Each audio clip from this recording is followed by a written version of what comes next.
बिहार के पूर्व मुख्यमंत्री और हिंदुस्तानी अवाम मोर्चा के सुप्रीमो जीतन राम मांझी अपनी पार्टी का अलग घोषणा पत्र लेकर आएंगे।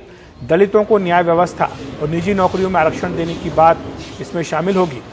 जीतन राम मांझी का कहना है कि इन मुद्दों पर नीतीश कुमार सहमत हों या ना हों, लेकिन वो अपने घोषणा पत्र में इन्हें शामिल करके सरकार बनने के बाद इन्हें लागू जरूर करवाएंगे।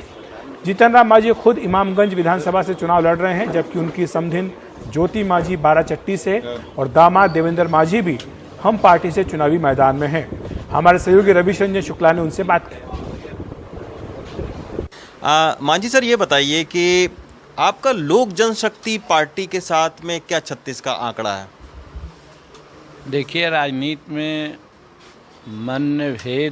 मतभेद हो सकता है, मनभेद नहीं होना चाहिए। सैद्धांतिक रूप में लोजपा के सुप्रीमो जो हमारे रामविलास पासवान जी थे, उनको हम क्रिटिसाइज करते रहते थे कुछ मुद्दों पर।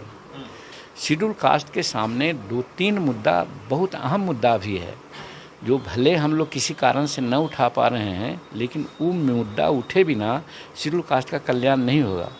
फर्स्ट है कि न्यायपालिका में हमको आरक्षण नहीं है, और यही कारण है कि न्यायपालिका में आरक्षण न होने से जिस केस में शेड्यूल कास्ट अभियुक्त होता है उसको सज़ा मिल जाती है, और जिस केस में शेड्यूल कास्ट प्रथम पक्ष होता है, साक्ष्य के अभाव में मामला रफा दफा हो जाता है, चाहे मशक्कर ही क्यों न हो।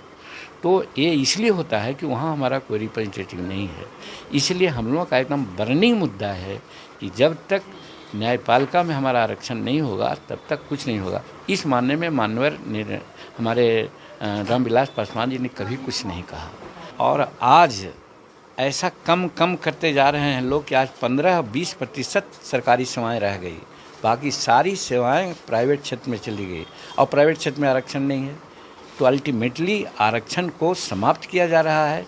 ये बात हम शेड्यूल कास्ट चाहे कोई भी पार्टी में रहे हों, पार्टी के मैनिफेस्टो के आधार पर हम लोग लगे रहते हैं, लेकिन ये हम लोग का कॉमन मुद्दा है। तो नीतीश कुमार हैं उसके समर्थन में? अब समर्थन में रहें या नहीं रहें, हम उनके पार्टी में नहीं मिले हैं, हम उनके एलाइज के रूप में, उनका सहयोगी के रूप में हम हैं। और जब उनकी सरकार बनेगी, जिसके लिए हम लोग प्रयासरत हैं कि उनकी सरकार बने, और हम एक एलाइज के रूप में ज़रूर उनसे रिक्वेस्ट करेंगे कि इन मुद्दों को आप लागू करें। विपक्षी कह रहे हैं कि आपको नीतीश कुमार ज़्यादा वेटेज दे रहे हैं, जबकि आपके पास में जनाधार कम है, लेकिन आपको ज़्यादा सीटें दे दी गई हैं, 7 सीटें दे दी गई हैं।